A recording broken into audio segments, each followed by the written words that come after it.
BRICS Africa channel. We're here having a conversation with Mr. Tertius Simmers, Western Cape Provincial Minister, Department of Infrastructure. Good afternoon. Good afternoon, Prof, and thank you for the opportunity to engage you. Thank you.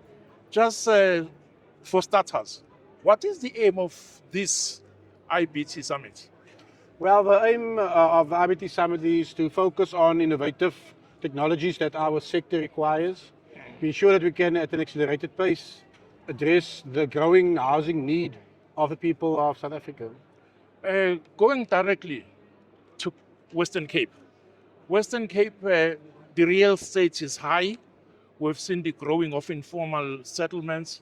How will you go about through the help and resolutions of the IBT to dislodge what is happening in the Western Cape?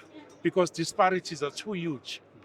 Yeah, no, indeed. Look, in the Western Cape, we are a fair portion of the 4,070 confirmed informal settlements. Exactly. After Gauteng, we have the second highest, most number of Largest, informal yeah. settlements. And obviously, the current solutions do not work.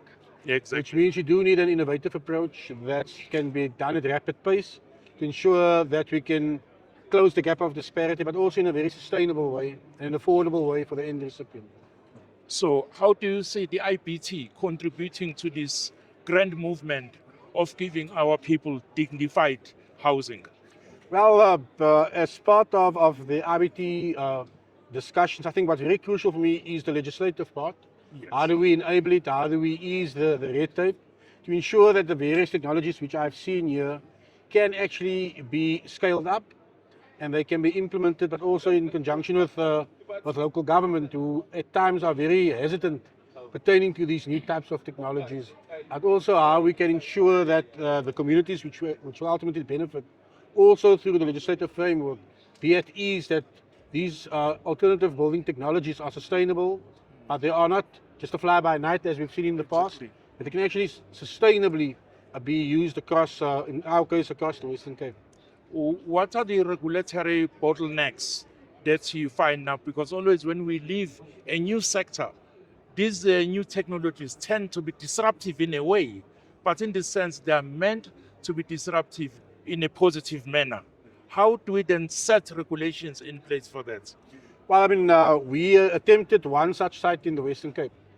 What we committed to through the use of IBT in terms of shorter space and the ability to build more units over that period actually did not materialize because of the inadequate skills level in the host community who demanded jobs, but also the technology itself was fairly new to the market.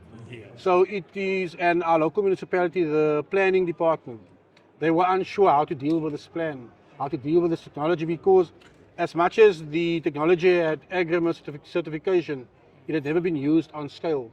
So by having more certainty in the legislative and regulatory space, I do believe it will assist local government to approve the plans and the project plans with the provincial department, that ultimately, the trust is there through the regulatory systems between the two spheres of government. Let me play the devil's advocate. We already know that there are constraints in our fiscus. Taking something off like this from the ground, how does then IBT make it a point, or this summit make it a point, that there's enough financial support for places like Western Cape, Johannesburg, Gauteng, Limpopo, KZN to be able to fast track these systems, which will prove to be more positive? I think first and foremost, it's to ensure that through the partnership structures which the provincial government puts in place, that it enables these companies who want to test these new technologies. They have got access to private funding, be it a bank loan or other form of grant funding, which is available across the world. But the bottleneck which they face is provincial governments most of the time, because of how do we structure this partnership between the state and the developer and the private financier. But how do we ease that relationship? I do believe that we'll see these IBTs happening faster, being incorporated much quicker. It's how we ease the investment regulatory frameworks at provincial level as well. This is Tertius Simmers, Western Cape Provincial Minister, Department of Infrastructure, Thank you very much for your insights. One last question. Yes, Prof. How do we make sure in our localities that the IBT Summit doesn't become another talk show? Are there goalposts in place to fast track its implementation? I must say, I mean, serving at MEC today is part of the President's and the National Minister of Human Settlements plan.